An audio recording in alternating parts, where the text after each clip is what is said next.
Spoke to Adam Hancock, a freelance journalist from Mexico, about that match between the DRC and Jamaica. An incredible atmosphere in Guadalajara.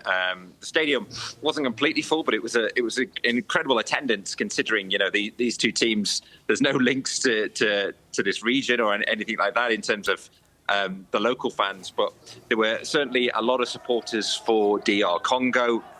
Creating an incredible atmosphere, and it was a game really of tension. In all honesty, I mean, it was one game, one knockout for a place at the World Cup. So much riding on it for both teams, but particularly for DR Congo, given that they were trying to get to the World Cup for the first time since 1974. And this kind of game, it always brings on a certain level of tension, and particularly when the game is tight as well, which this one was. Obviously, DR Congo, I think for my money, with a better side, created more of the opportunities, but certainly Jamaica made them work very hard for it.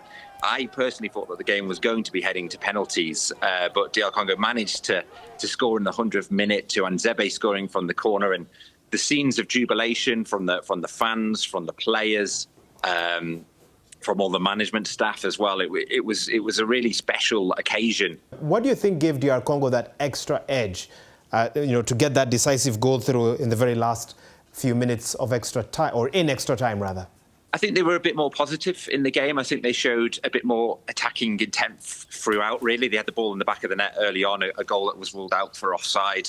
But they kept pressing after that. And I think Jamaica were a little bit negative. I've watched them twice now in this playoff tournament here in Mexico, and they were quite underwhelming against New Caledonia in their semi-final. They scraped through that one 1-0. And again, they sort of lacked a bit of ambition for me, whereas DR Congo showed a lot of belief. They kept on pushing and were really working hard to ensure that it didn't go to the lottery of penalties, that they could break the deadlock in added time, in open play, before any potential penalty shootout. So I think it was just real determination. I think the whole DR Congo setup have been determined from the off here. I mean, it's quite an interesting tournament because one team had to play a semi-final, then they played a final, and it was the first game of the tournament for DR Congo. The DR Congo now makes up the last of the 10 African teams that will feature in the next World Cup.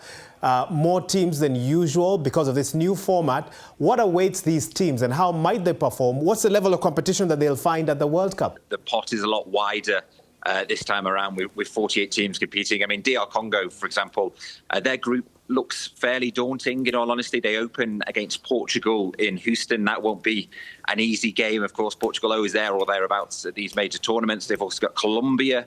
They face them, I believe, back in Guadalajara. Obviously, a South American nation. They will have a lot of support. South American nations tend to perform well at World Cups in this part of the world, so that won't be an easy game.